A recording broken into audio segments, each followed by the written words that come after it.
Welcome to a new tutorial on GreenHell VR. In this video we focus on edible foods and the various type of cooking. I will also show you some foods that you can eat raw, and you will find that simply putting the meat near the fire is not the quickest method nor the most effective.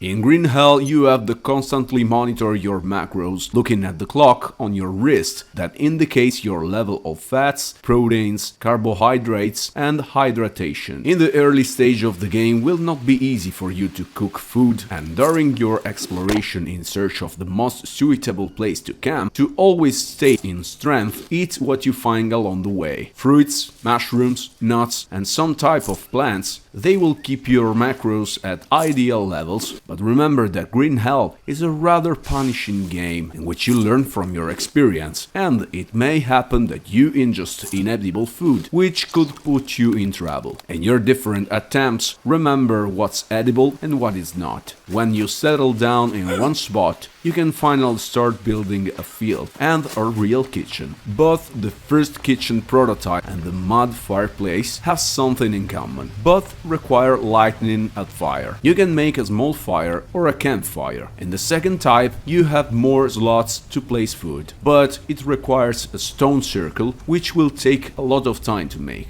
Placing stones and sticks is not enough to start a fire. You will need a lighter and combustible material to ignite to start a fire. The basic tool for lighting the fire is obtained by combining a little stick with a stick. The fire is burning. The air is filled with the aroma of burnt wood. The heat of the fire is raising your sanity. You just have to place the pieces of meat recovered from the various animals around the fire. As soon as it's positioned, the meat immediately begins to cook, and the circle that gradually fills up around the food indicates it's cooking time. When the food is cooked, you can eat. Do not leave cooked meat around the fire, as it will burn. You will still be able to eat it, but the nutrients will be reduced and your sanity will drop a little. And remember that different foods have different cooking times. Although very romantic, cooking around the fire takes a long time. Meat could burn, and if you eat with dirty hands, you risk catching parasites. So, instead of cooking the food over the flame, make soups. Find a coconut, open it, eat the pulp and fill the half shells with water. Place them around the fire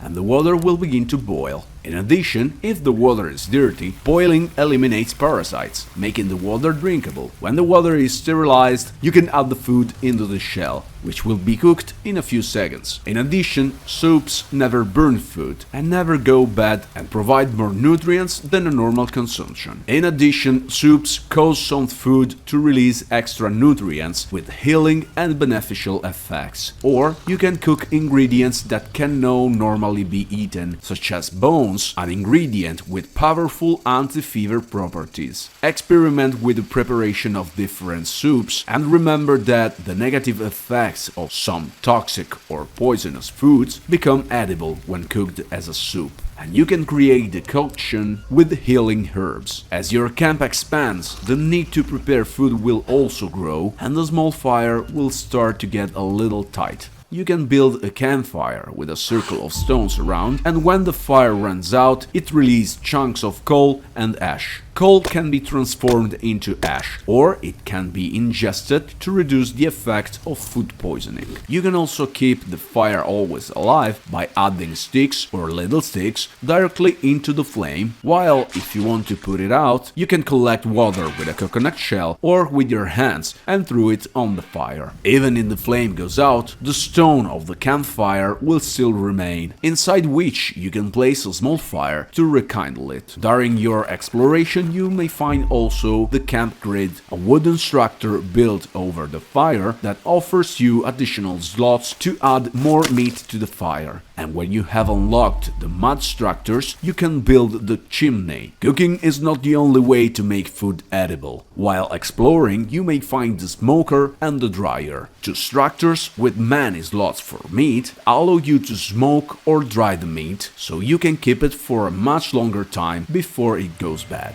With the previous guides and this tutorial on how to cook in green hell, you should have the basics to survive for a long time, and you may even be adapting and living in the rainforest already. Don't feel an expert though, because there is still so much to learn, and you will see in the next survival guides.